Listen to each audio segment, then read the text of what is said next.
नमस्कार। आज थोड़ा सा क्रिकेट के बारे में बात करेंगे, लेकिन बात सिर्फ क्रिकेट की नहीं है।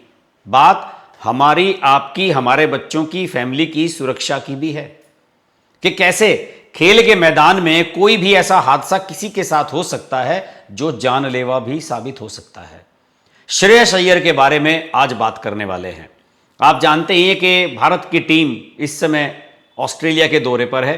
पहले 3 वनडे खेले गए और अब 5 T20 खेले जाएंगे। उसके बाद साउथ अफ्रीका की टीम यहां पर आ रही है 2 टेस्ट मैच, 3 वनडे और 5 T20 मैच खेलने के लिए। यानी कि अगला दिसंबर जनवरी तक का जो पूरा फिक्सचर है वो बहुत बिजी रहने वाला है भारतीय क्रिकेट टीम का। और भारत का सीजन भी यही होता है। यहां सर्दियों के समय में नवंबर से लेकर जनवरी फरवरी तक खूब क्रिकेट खेली जाती है। और ऐसे में अगर किसी क्रिकेटर को, जो भारतीय टीम का प्रमुख हिस्सा है, उसको अगर चोट लग जाए तो दुख की बात तो होती ही है। देखिए, अभी भारत की टीम इंग्लैंड गई थी गर्मियों में, तो ऋषभ पंत के पैर पर एक बॉल लगी थी खेलते हुए और उसके बाद उनके पैर में फ्रैक्चर हो गया था। अब तक कितने महीने हो गए हैं, मैदान पर लौटे नहीं हैं। जो एकेडमी है बेंगलोर में भारतीय क्रिकेट कंट्रोल बोर्ड की, BCCI की, वहां पर उनका ट्रीटमेंट चल रहा है, रिकवरी में है, शायद जल्दी वापस आ जाएंगे। और इससे पहले ऋषभ पंत को 1 साल तक पूरी क्रिकेट से बाहर रहना पड़ा था जब उनकी कार का हादसा हुआ था। उनकी कार पलट गई थी, उसमें आग लग गई थी और उन्हें गंभीर चोटें आई थी। उस समय तो किसी भी आदमी को, किसी भी व्यक्ति को यह उम्मीद ही नहीं रही थी कि ऋषभ पंत फिर कभी खेल पाएंगे।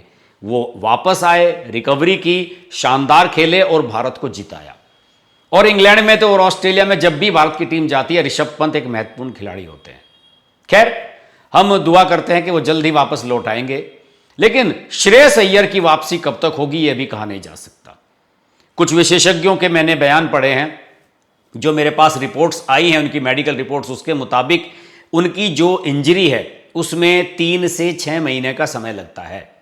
और अगर आप बहुत ही फास्ट रिकवर कर रहे हैं, जिसमें यह कहा जाता है कि उसमें रेडियोलॉजिकल उपचार किया जाता है, जो हीलिंग की जाती है आपकी रेडियोलॉजिकल तरीके से, क्योंकि उनको कोई पट्टी वट्टी तो हुई नहीं है, इंटरनल चोट है, चोट के बारे में भी बताऊंगा उनके, तो उसमें भी आपको कम से कम 2 महीने तो लगते ही हैं। तो आप ये समझ लीजिए श्रेयस अय्यर जनवरी 2026 से पहले वापसी नहीं कर पाएंगे और उन्हें साउथ अफ्रीका का पूरा दौरा मिस करना पड़ेगा। वो टेस्ट टीम का भी हिस्सा हैं, वनडे टीम में तो वो शुभमन गिल के साथ उप कप्तान है भारतीय टीम के। और उनके साथ ये जो हादसा हुआ दोस्तों, उसके बारे में थोड़ा सा बात करने से पहले अभी मैं सूर्य कुमार यादव की प्रेस कॉन्फ्रेंस देख रहा था।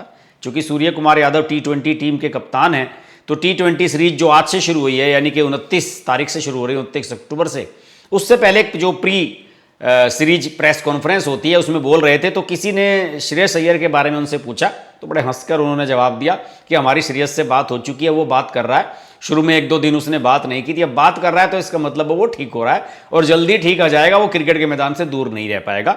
उन्होंने एक तरीके से हंसकर इस बात को टाल दिया। लेकिन सूर्य कुमार यादव भी जानते हैं कि उनकी चोट कितनी गंभीर थी।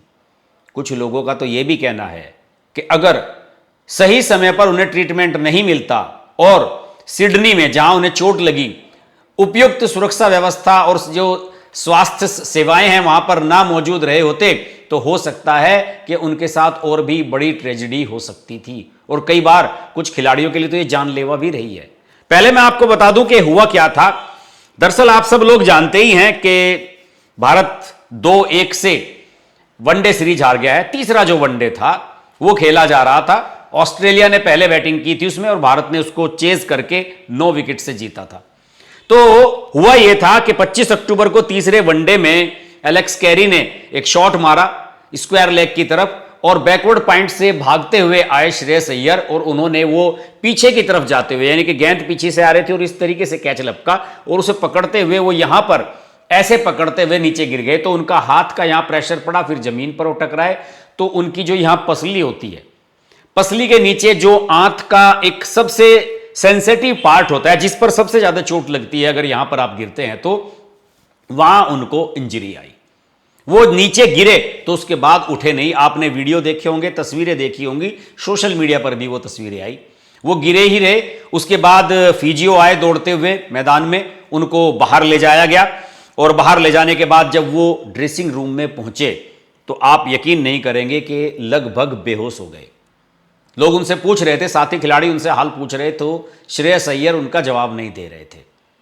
इस मामले को जब उनका बीपी चेक किया गया, ब्लड प्रेशर, तो ब्लड प्रेशर तेजी से नीचे जा रहा था और यह जानलेवा संकेत होता है।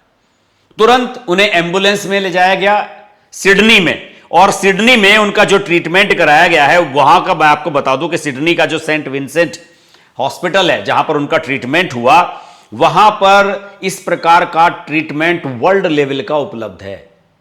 श्रेयस अय्यर लकी हैं कि उन्हें चोट भी लगी तो सिडनी में लगी, किसी और शहर में लगी होती तो उन्हें एयरलिफ्ट करके संभवतः सिडनी लाना पड़ता। और इंडिया में भी बहुत गिने चुने हॉस्पिटल में इस प्रकार की अच्छी चिकित्सा सुविधा उपलब्ध है। खैर ऑस्ट्रेलिया में तो निश्चित रूप से सभी बड़े शहरों में होगी, भारत में भी बड़े शहरों में ये उपलब्ध है। लेकिन फिर भी अगर किसी छोटे मोटे सेंटर पर यह मैच हो रहा हो, आप कल्पना कीजिए कि किसी खिलाड़ी को जो रणजी ट्रॉफी का मैच खेल रहा है किसी छोटे से शहर में, अगर वहां चोट लग जाए तो 3-4 दिन तो उसे किसी बड़े हॉस्पिटल तक शिफ्ट करने में ही लग जाएंगे। और इंटरनल ब्लीडिंग से उनको जबरदस्त दिक्कत हो रही थी, इसी वजह से वो बेहोश हुए थे। चिकित्सा की भाषा में, जो मेडिकल की लैंग्वेज है उसकी भाषा में इसे स्प्लेनिक लिसर्शन कहते हैं। यानी कि जो स्प्लिन है, जो तिल्ली होती है, यहां पर जो तिल्ली होती है जो ब्लड के सर्कुलेशन को, ब्लड में जो रेड सेल्स हैं उनको कंट्रोल करती है, वो उठ जाती है तो ज्यादा ब्लड का सर्कुलेशन होता है, वो नीचे चली जाती है तो कम होने लगता है। उसके वो टोटल बॉडी के ब्लड सर्कुलेशन को वो मैनेज करती रहती है, ब्लड के रेड सेल्स को मैनेज करती रहती है।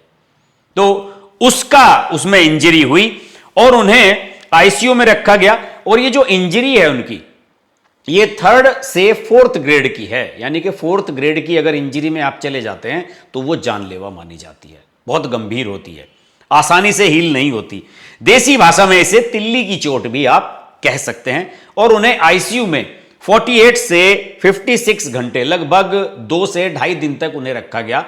28 तारीख को उनका एक स्कैन कराया गया। स्कैन में लगा कि हां, अब उनकी जो चोट लगी थी वहां पर ब्लीडिंग भी बंद हो गई थी और अब वहां पर हीलिंग भी शुरू हो गई थी। देखिए, हमारा जो शरीर है ऊपर वाले ने इतना शानदार बनाया है, अगर हम इस पर ज्यादा जुल्म ना करें, हम ज्यादा लापरवाही ना करें, उल्टी सीधी चीजें ना खाएं, ज्यादा ऐसी हरकतें ना करें कि ज्यादा चोट लगे हमें, तो ये शरीर खुद ब खुद रिकवर हो जाता है। जैसे आप जानते हैं कि लीवर अगर हमारा खराब हो जाए तो लीवर में इतनी क्षमता होती है कि अगर वो आपका 50% भी खराब हो गया, 60% भी खराब हो गया और आपने अच्छा रख रखाव उसका किया, आपने अच्छी दवाइयां भी ली और उसके बाद आपने परहेज भी किया, तो रिकवर फिर से हो जाता है। तो बॉडी के ज्यादातर पार्ट ऐसे ही होते हैं कि वो जैसे ही चोट लगती है उनका आप ट्रीटमेंट कीजिए, तुरंत रिकवर होना शुरू कर देते हैं। तो ऐसे में आपके लिए यह बहुत आवश्यक है कि आप अपने शरीर पर नियंत्रण रखें, अपनी जो खान पान है उसको व्यवस्थित करें। जैसे कि अब बताया जा रहा है कि श्रेयस अय्यर को कल यानी कि 28 अक्टूबर को आईसीयू से जनरल वार्ड में शिफ्ट किया गया। तो अब वो जो खाना खा रहे हैं वो सामान्य खाना खा रहे हैं जो रोज रूटीन में वो खाते थे। इसका मतलब उन्हें बहुत जल्द ही रिकवरी हुई है। खिलाड़ी हैं, फिट हैं बिल्कुल और बहुत ही चुस्त दुरुस्त रहते हैं, तो निश्चित रूप से रिकवरी भी बढ़िया होती है। और उन्हें बताया जाता है कि अभी 7-8 दिन और सिडनी में रहना होगा। यहां मैं आपको बता दूं कि भारत की जो T20 टीम है वो 5 मैच खेलने वाली है। 29 अक्टूबर से 8 नवंबर के बीच में 5 T20 होंगे। एक भी सिडनी में नहीं है, कैनबरा में है, मेलबर्न में है, कुछ और ग्राउंड्स पर है, ब्रिस्बेन में है, लेकिन सिडनी में नहीं है। तो कोई भी जो भारतीय T20 टीम का खिलाड़ी है वो अभी मिला नहीं है श्रेयस अय्यर से। इसके अलावा बीसीसीआई ने, भारतीय क्रिकेट कंट्रोल बोर्ड ने अपनी एक पूरी मेडिकल टीम को ऑस्ट्रेलिया भेजा है, जिससे वहां के डॉक्टर्स के साथ वो तालमेल बैठा सकें। चूंकि अब श्रेयस अय्यर को इंडिया भी लाना होगा, इंडिया में फिर उनका आगे का ट्रीटमेंट होगा, तो वो सारी चीजें समझने के लिए टीम वहां पर पहुंच चुकी है। तो ये इस समय फिलहाल जो स्थिति है वो ये है कि श्रेयस अय्यर कम से कम 2 महीने, आप समझ लीजिए कि जनवरी तक तो बिल्कुल नहीं खेल पाएंगे। और मुझे एक बहुत ही दुखद सी एक घटना याद आती है पृथ्वी शॉ की। आप जानते हैं कि पृथ्वी शॉ उस टीम के कैप्टन थे जिस अंडर 19 टीम ने वर्ल्ड कप जीता था, और शुभमन गिल भी उसमें हुआ करते थे। शुभमन गिल आज भारतीय टीम के कैप्टन बन गए हैं 4-5 साल के अंदर ही। लेकिन पृथ्वी शॉ अभी रणजी ट्रॉफी में खेला। अभी रणजी ट्रॉफी में चंडीगढ़ में एक मैच हुआ तो उसमें पृथ्वी शॉ ने सबसे फास्टेस्ट डबल 100 बनाई है। पृथ्वी शॉ और इन दोनों का कैरियर एक साथ शुरू हुआ था शुभमन गिल का, लेकिन पृथ्वी शॉ के साथ आप जानते हैं कि पहले ही मैच में, टेस्ट मैच में 100 बनाई थी वेस्ट इंडीज के खिलाफ पृथ्वी शॉ ने, लेकिन उसी सीरीज में उनको एक गंभीर चोट लगी थी बाउंड्री पर फील्डिंग करते हुए। उसके बाद से आज तक वो भारतीय टीम में वापसी नहीं कर पाए। बीच में उनके साथ कुछ हादसे भी हुए, कुछ लड़ाई झगड़े, कुछ कंट्रोवर्सीज हुई, कोई कहने लगा कि वो ड्रिंक करने लगे हैं, कोई कुछ कहने लगा, लेकिन अब पृथ्वी शॉ वापसी कर रहे हैं, अभी रणजी ट्रॉफी में अपनी किस्मत आजमा रहे हैं। लेकिन ये होता है ना कि अगर इंसान की जिंदगी में एक छोटी सी घटना ऐसे मौके पर हो जाए जब आपका कैरियर बनने वाला है, तो फिर आप समझिए कि उससे कैसे निकलेंगे। शुभमन गिल लकी थे कि भारतीय टीम में आए, आईपीएल में आए, सब जगह खेलते चले गए, सफल होते चले गए और कप्तान बन गए। वरना पृथ्वी शॉ के बारे में ये कहते हैं लोग, वो शुभमन गिल से ज्यादा टैलेंटेड थे, और मैं तो पिछले 4-5 साल से उनको फॉलो कर रहा था। वो हर मैच में शानदार खेल रहे थे। आज देखिए संघर्ष कर रहे हैं। तो इंसान के साथ, हमारे साथ, आपके साथ कभी भी कुछ भी हो सकता है। सुरक्षित रहिए, ज्यादा रिस्क मत उठाइए, बच्चों को खेलने से मत रोकिए, बच्चों को खेलने दीजिए, लेकिन यह जरूर देखिए कि जहां वो खेल रहे हैं वो इलाका सुरक्षित है या नहीं। आसपास कोई ऐसा तो नहीं कि गली में खेल रहे हैं, नाली है या फिर कुछ इस तरह की कहीं ईंटें पड़ी हुई हैं या कोई लोहे का सामान पड़ा हुआ है कि बच्चे उससे अपने आप को इंजर्ड कर लें। ये बहुत ही सावधान रहने की आवश्यकता है। लेकिन खिलाड़ियों के जीवन में ये अप्स एंड डाउन्स चलते ही रहते हैं, और हमें पूरी उम्मीद है कि श्रेयस अय्यर इससे रिकवर होंगे और बहुत शानदार खेलेंगे। बहुत बेहतरीन खिलाड़ी हैं। विदेशी मैदानों पर तो उनके खेल का जवाब नहीं, और टेस्ट मैचों में तो कई बार उन्होंने भारतीय टीम के लिए एंकर की भूमिका निभाई है। वैसे उस मैच में, जिस मैच में उनको चोट लगी, वो भारत ने 9 विकेट से जीता। रोहित शर्मा ने सेंचुरी बनाई और विराट कोहली ने हाफ सेंचुरी बनाई। इन दोनों ने ही वो मैच जिता दिया और श्रेयस अय्यर की बैटिंग की आवश्यकता ही नहीं पड़ी। लेकिन हम तो चाहेंगे कि श्रेयस अय्यर की बैटिंग की आवश्यकता पड़े, वो भारतीय टीम में आए। Best of luck Shreyas Iyer. नमस्कार।